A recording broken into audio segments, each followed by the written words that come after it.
घरेलू मुलाजमा पर तशद्दुद का वाकया समनाबाद के इलाके में पेश आया। नईम नामी शख्स के घर में मुलाजमत करने वाली 14 साल जैनब को इसकी बहन थाने लेकर आई और पुलिस को तशद्दुद की तफसीलात बताईं। तो रात को मैं हमेशा मार खाती रहती थी और मेरे ऊपर किचन में ना जाके ना बॉईल हो रहे पतीले ना मेरे ऊपर पानी के गिराते रहते थे और इसीलिए ये सारा जिस्म जला हुआ है।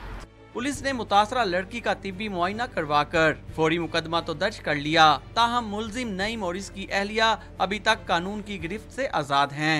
आज की सुबह ये इसको लेके हमारे पास आई है, हमने इसका मेडिकल वगैरह करवाया और मुकदमा दर्ज किया।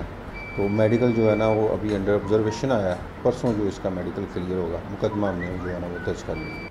पुलिस का कहना है कि मुलजिमान की गिरफ्तारी के बाद ही मजीद हकाइक सामने आएंगे, जबकि मुतासरा लड़की को तहफ़्फ़ुज़ फराहम करने के लिए चाइल्ड प्रोटेक्शन ब्यूरो से भी राब्ता कर लिया गया है। कैमरामैन मोहम्मद अली के साथ वसीम रियाज, डॉन न्यूज़, लाहौर।